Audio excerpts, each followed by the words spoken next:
Hello everyone. This is the 25th part of the story, Magical Journey in Harry Potter World. Chapter 81, Returns, and Patronus Versus. Dementors. Quinn entered the Great Hall, where the students were being directed by the prefects, head boy and girl, and the professors. The Great Hall emptied out its full longhouse tables, and the entire student population gathered inside it.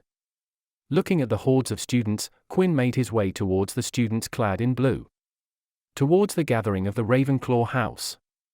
Quinn walked at a slow pace. All the sprinting, climbing, and jumping he did at Hogsmeade had left him physically exhausted. Just a second before Quinn reached the Ravenclaw gathering, a blonde blur slammed into him and wrapped its slim arms around his waist. OOF. Quinn stumbled to his back feet, and when he looked down, he saw his dainty little employee, Junior, and friend, Luna Lovegood. Don't worry, I'm 100% fine, Quinn smiled and gently patted Luna's hair in an effort to comfort her. I actually had a fun time. Had a delicious beverage. I even bought one for you, you know. Luna stayed like that for a moment before separating from Quinn. She wasn't done as she eyed his body to audit if there were any injuries. Her eyes caught a torn patch on his right arm, and she immediately shifted to Quinn's right and carefully used her hands to look under Quinn's torn sleeve at his skin and saw a shallow cut. Quinn sighed when Luna examined him. Okay, I'm 99% fine. This was caused by random rubble from a building struck by an explosion spell. He took out his fake wand and cast a healing spell to heal the cut on his arm. He fixed his clothes after his healing results satisfied Luna. Quinn looked up from Luna and saw Eddie and Marcus standing a few steps away from him. Nice haircuts. You guys look good, Quinn gave them a lopsided smile. He was happy to see both of them safe.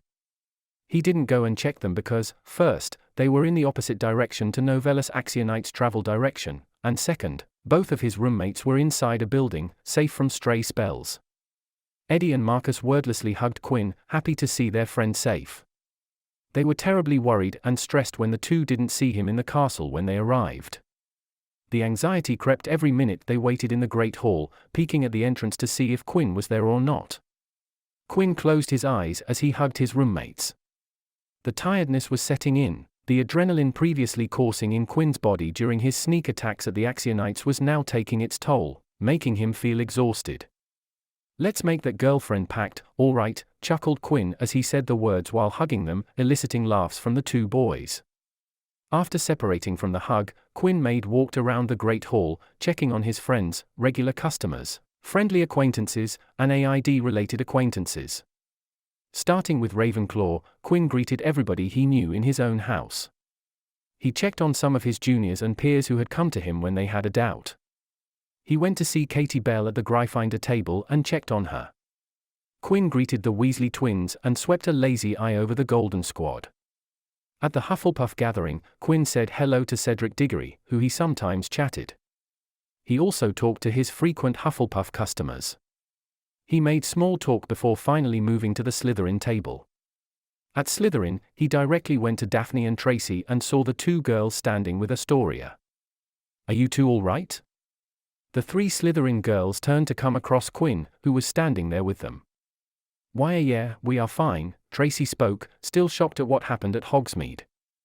Where were you guys during the attack? Quinn asked as he observed the girls, looking if there were any signs of injury. We were inside the Three Broomsticks, answered Daphne, who was, similarly, observing Quinn. Quinn sighed in relief and nodded, then you were in one of the safest places in Hogsmeade. Astoria tilted her head and questioned Quinn, a pub is the safest place at Hogsmeade? What makes you say that? Quinn chuckled and tossed a chocolate cube towards Astoria, who caught it and wondered how did Quinn suddenly make chocolate appear in his hand.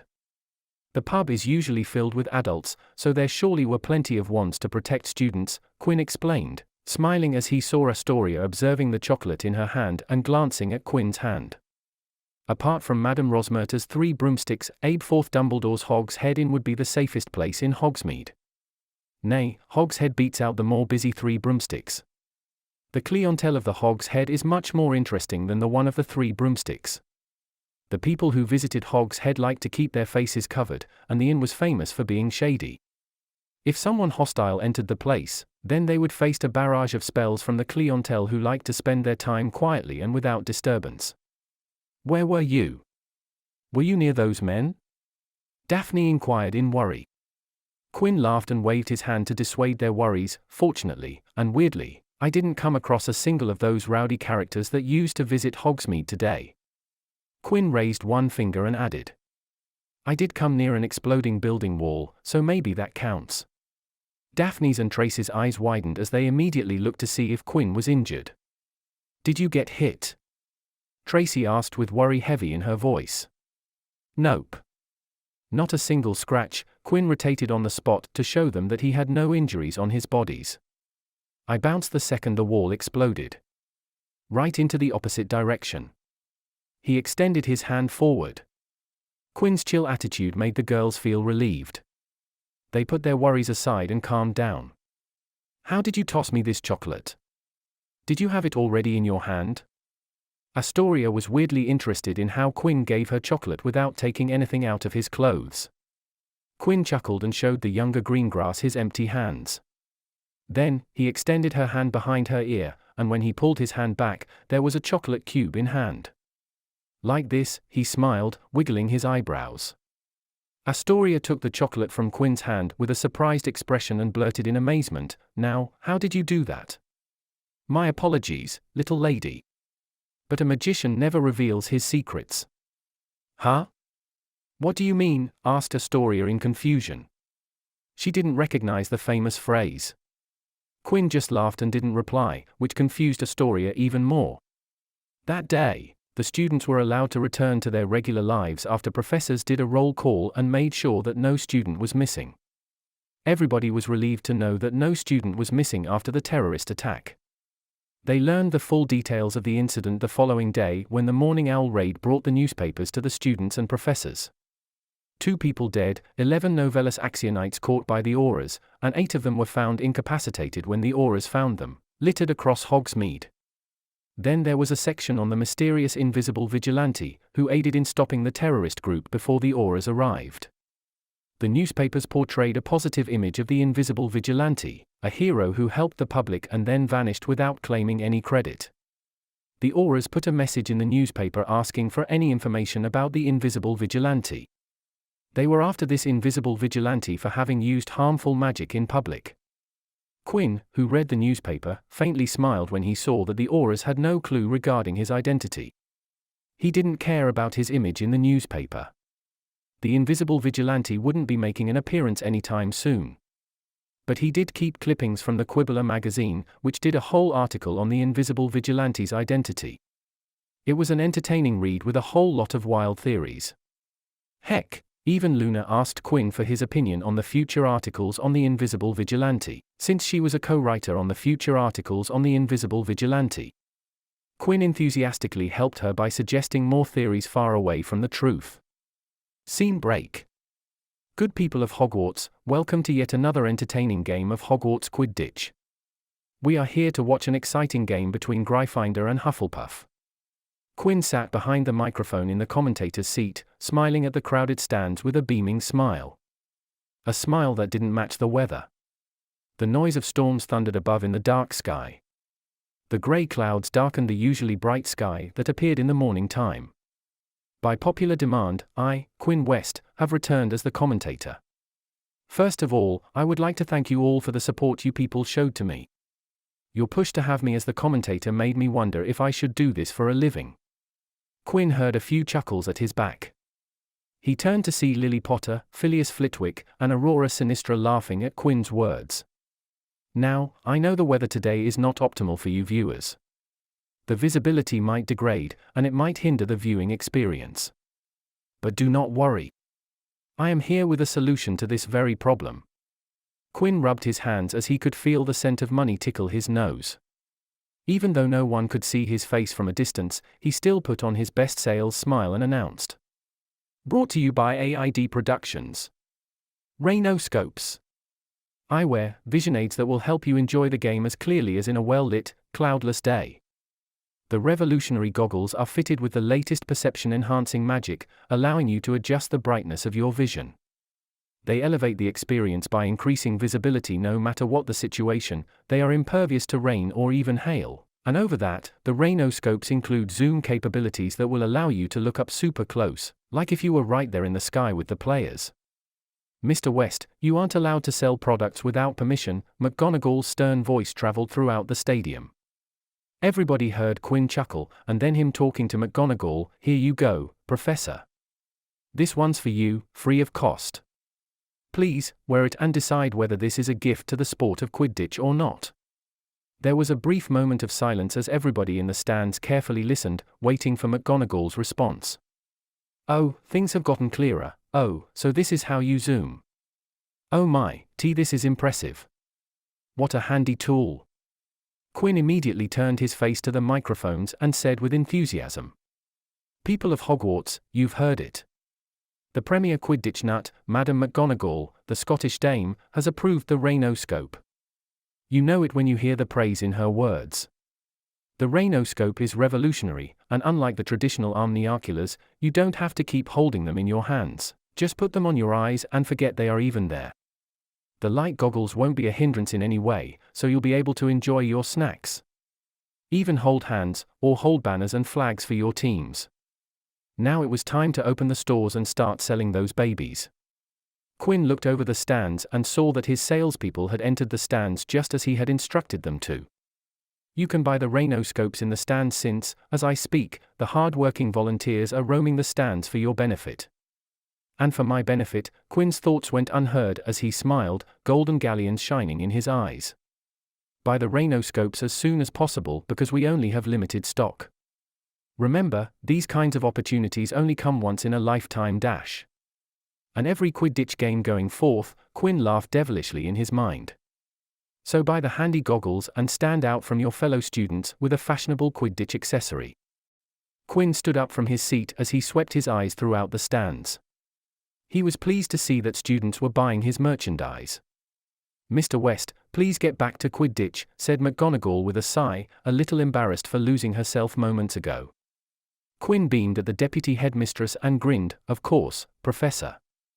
Turning back to the field, Quinn noted that the players were entering the Quidditch field. At the same time, he looked up at the sky and observed that the storm was getting stronger. "Is it possible to even hear me?" wondered Quinn. He decided to spruce up magic on the microphone so everyone could hear his voice. Quinn's fingers wrapped around the microphone and pumped magic into the magical microphone. He could feel a faint thrum of magic in it, which brought a smile to his face. The players have entered the field. The game is about to start, so grab onto your rain covers and get ready to see some dangerous flying, especially with all this rain. Oh, boy. Let's hope people crash. Dash. Quinn's voice reached every corner of the stadium and even the players themselves, who couldn't even hear the crowds cheer. "Mr. West," warned McGonagall at his back.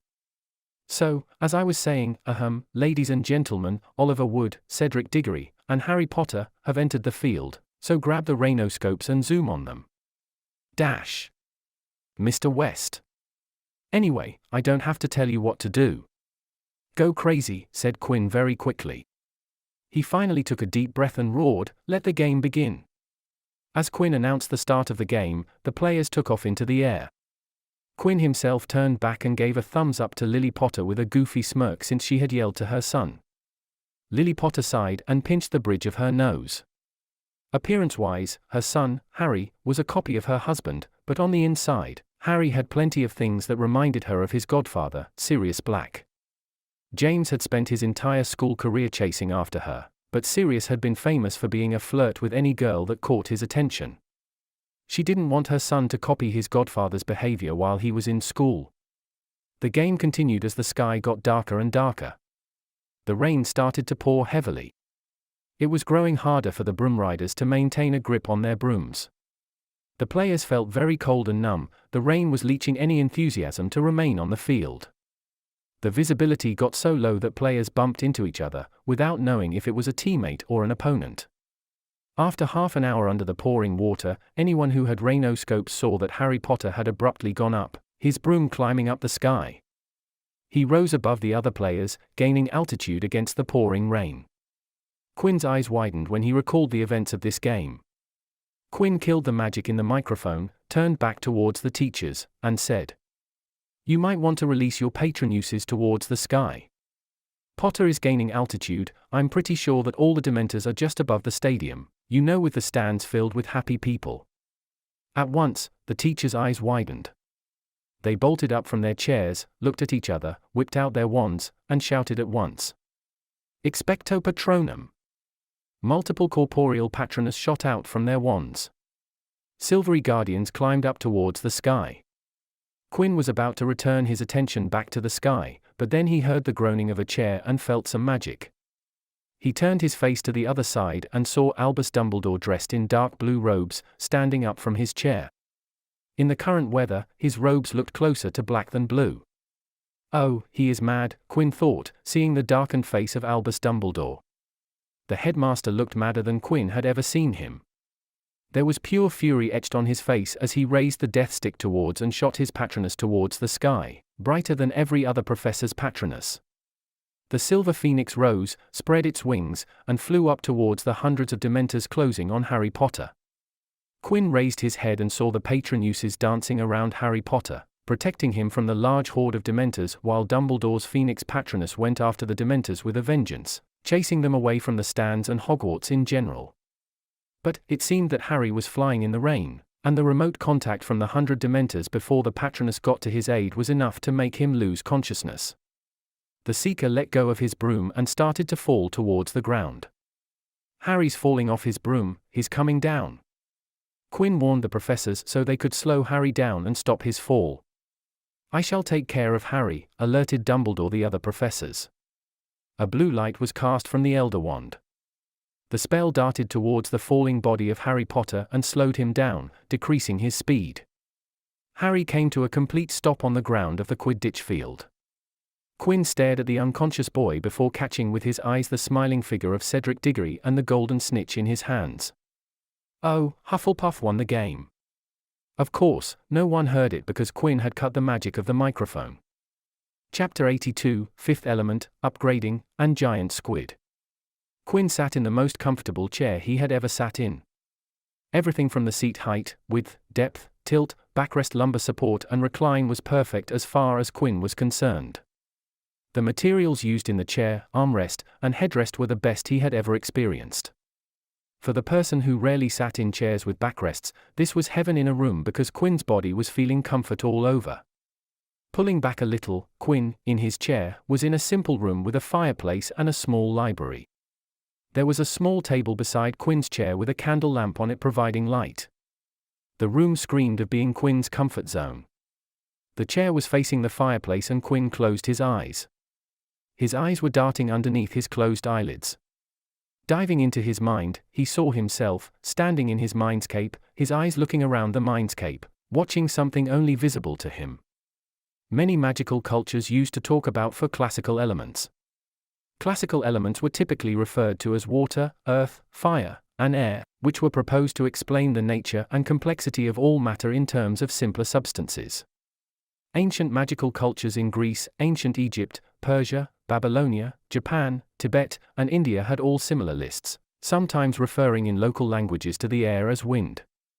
These different cultures and even individual magical scholars had widely varying explanations concerning their attributes, and how these theories related to observable phenomena like magical cosmology. Sometimes these theories overlapped with mythology and were personified in deities. Some of these interpretations included atomism, the idea of tiny, indivisible portions of matter. Other interpretations considered the elements to be divisible into infinitely small pieces without changing their basic nature. The trials of time and advancement had tested these beliefs in magic, and many magical cultures still believed that these four elements made up the entire material world. Quinn didn't believe in classical element theory because he knew about modern atomic theory. However, he didn't consider the non-magical theory of matter to be the complete and correct interpretation to be the base of all matter because atomic theory didn't take magic into consideration. He had also given the four classical elemental theories a thought, and he wondered if air, water, earth, and fire were magical equivalents to gas, liquid, solid, and plasma. But Quinn's interpretation was shot down after reading about the classical elemental theories from all the cultures. While states of solid, liquid, gas, and plasma shared many attributes with the classical elements of earth, water, air, and fire respectively, these states were as such due to the similar behavior of different types of atoms at comparable energy levels. Not because they contained a type of atom or building block or a type of substance. But in the classical elemental theory, Quinn had found something interesting. Something that he personally believed to be true. Many cultures that subscribed to some form of the classical elemental theory believed in the existence of another element. The non-magical scientists disregarded the fifth element through experimentation. The fifth classical element, known as ether, also spelled dura, aether, or ether, or the other name, quintessence, the material that filled the region of the universe above the terrestrial sphere. Quinn believed the fifth element to be magic itself. The fifth element, that was present everywhere, something that the non-magical weren't able to find because they weren't capable of finding it. It wasn't in their heritage to find magic. The prevailing axiom regarding magic was that it was present in living beings. It was present in magical humans, other magical species, magical flora, and fauna. Magic was present inside those who were capable of possessing it. The modern magic scholars didn't believe that magic was omnipresent in the environment around them, and that magical-enabled species were magic generators. Magic was a supernatural force present inside select beings that allowed them to change aspects of the world at a fundamental level. But Quinn thought differently. He believed that magic was omnipresent, and that the fifth element that was apparently disproved even by the magical communities was indeed genuine and was magic. While Quinn didn't have conclusive proof about this theory of the fifth element being the magic force, he did have abstract evidence and reasons to believe in the fifth element. The reason he believed in the fifth element being magic and that it was omnipresent was the existence of poltergeists. A poltergeist was an indestructible spirit of chaos. They were like ghosts and haunted one specific place at a time. But unlike ghosts, they weren't alive before they died. A poltergeist didn't have a living part in their existence. They were immortal, beings that never had died and never would, as an immortal entity was never alive to begin with. Thus, poltergeists weren't born from anything and just manifested into existence. Humans, animals, plants, and a lot of other species reproduced through procreation. Even the Dementors divided to create another one of themselves. But poltergeists didn't come from their own species. They weren't born through reproduction but formed out of nothingness. Quinn believed they were from magic, and when certain conditions were met, it would trigger the magic in that place to give birth to a poltergeist.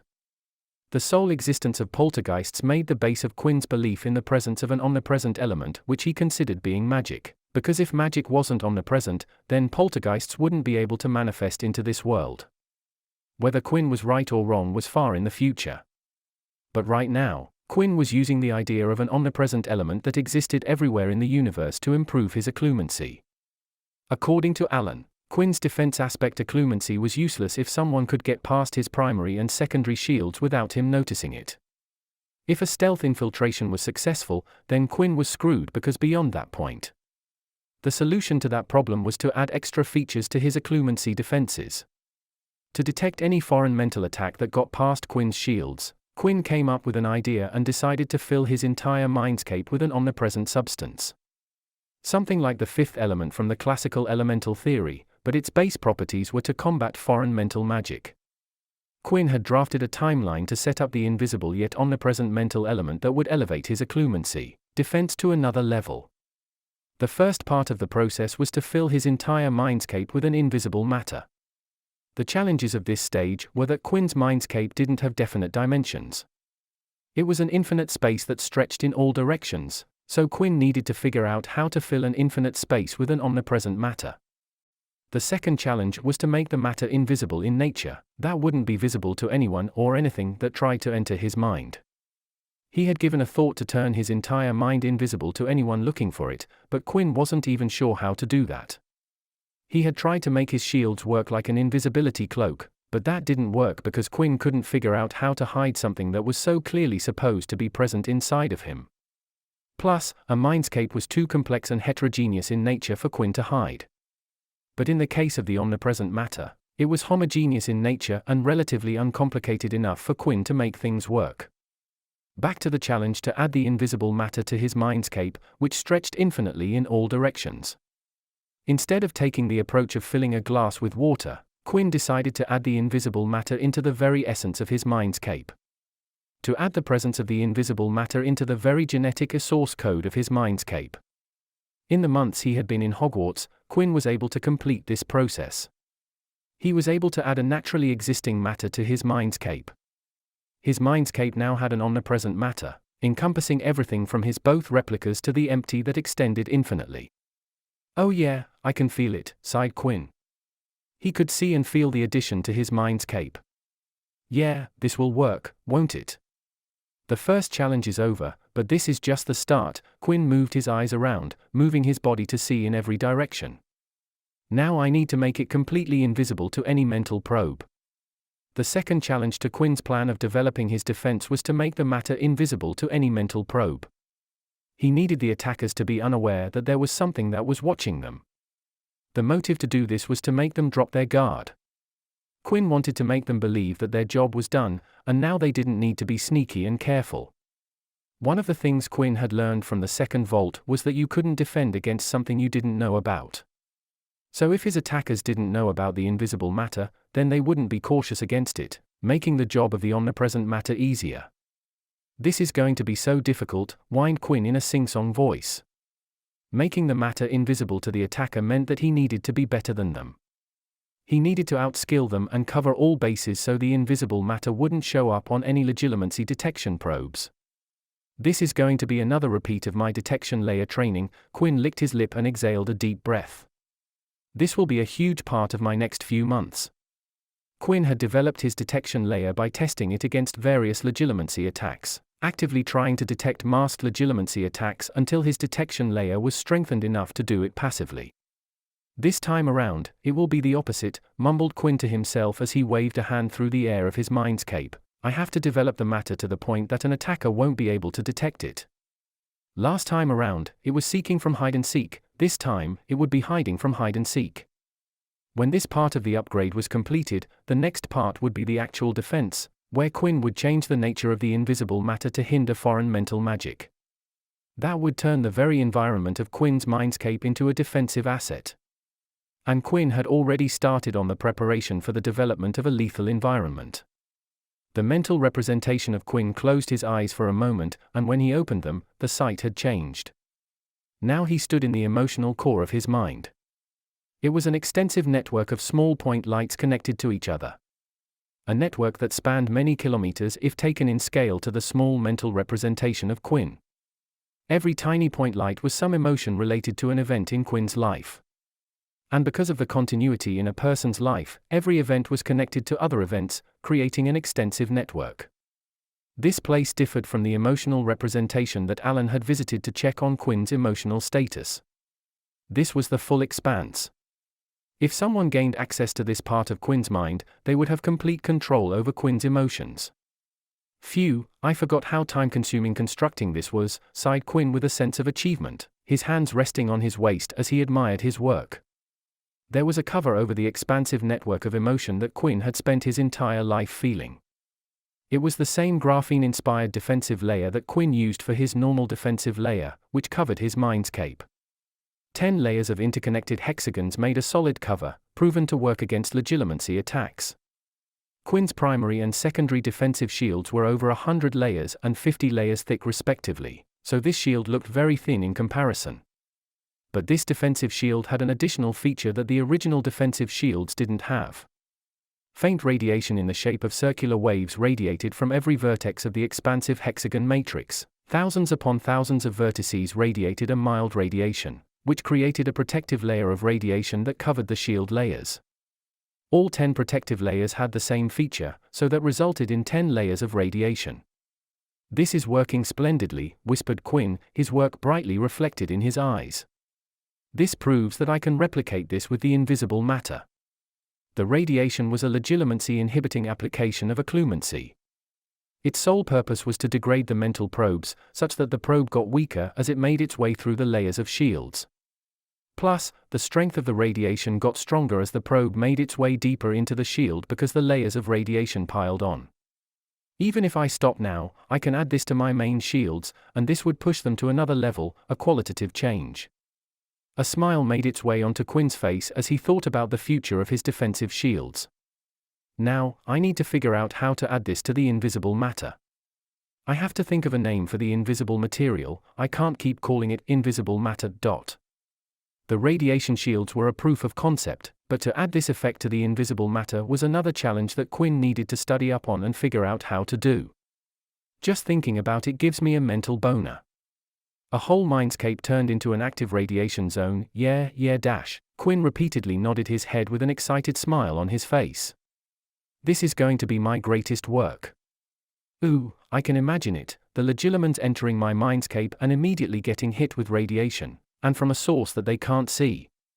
Yeah, I knew this would be good when I figured it out. Slowly the mental attack would crumble and snuff out like a candle flame in a windy night. Quinn made a fist and closed it with a snap, squeezing it tight as if crushing something in his grasp. Scene break. At the snowy lakeside of the Great Lake, Quinn stood staring at the lake's surface, wondering about the third vault and Neptune. It is definitely Neptune, the god, and I am sure the clue is definitely related to the Great Lake. Would I have to venture out of Hogwarts via the waterway? While building upon the third vault being in water theory, Quinn found out that the Great Lake was connected to the ocean through underground waterways. When he thought more about this information, it made sense because next year when the Triwizard Tournament was held at Hogwarts, the Durmstrang ship had emerged from inside the lake, and with this piece of information, it made sense. That it is also most definitely referring to water, muttered Quinn, his hands behind his back as he looked at the snow near his feet. I can swallow it, and I can drown in it, which is most probably the meaning of devour in the riddle. But there was still something that was missing, and it stopped Quinn from finalizing his reasoning. What the hell is Neptune's bane? This is tied to the Forgotten Dome. I need to know if I am going in the same direction, grumbled Quinn, kicking the snow near his feet. Deep in the bane of Neptune's home. The riddle pointed to Neptune's bane, not Neptune himself, but Quinn still hadn't been able to pinpoint the identity of Neptune's bane. The home of Neptune's bane, it could be possible that the bane's home wasn't in the Great Lake or in water at all. Neptune's enemy might not live in water, it could be somewhere entirely else, and Quinn was thinking about this all wrong. Who or what is the bane? The sound of splashing water gained Quinn's and brought him out his thoughts. He looked up and saw a large tentacle coming out of the water. The giant squid, mumbled Quinn, looking at the tentacle of one of the Great Lake's residents. Giant squids could reach tremendous sizes and are one of the largest living organisms on Earth. It was strongly suspected that giant squids had magical powers, but there was no evidence because the gigantic cephalopod never showed any signs of performing magic. It was difficult to study the creatures because they were very hard to find and rarely made appearances. The ones that did make the rare appearances attacked those who witnessed them. This particular giant squid was inhabiting the Great Lake on the grounds of Hogwarts Castle, a castle full of children, and it was only allowed to do so because it was a semi-domesticated giant squid. It was very docile and helpful to the Hogwarts students, such as when students fell into the lake during the first-year boat ride, it immediately pushed them safely back into the boat. The squid was also known to have played with students, such as when Fred Weasley, George Weasley, and Lee Jordan tickled its tentacles as it was lying partway out of the lake. And to have accepted food from students, such as when it received toast from Harry Potter. Quinn smiled when he remembered that despite the generalized fear of the giant species, a chocolate frog card for Hogwarts' beloved giant squid. The B.A. bane of ancient mariners and students at Hogwarts should the latter decide to go for a dip in the lake. Quinn stilled and stuttered as he recalled the chocolate frog card description. Partly because he just found the word bane, but partly because of an absurd yet heartbeat-fastening thought that struck Quinn. Neptune, mariners, giant squid, throaty whispers escaped Quinn as he stared at the giant tentacle. Quinn recalled a description of a legendary monster.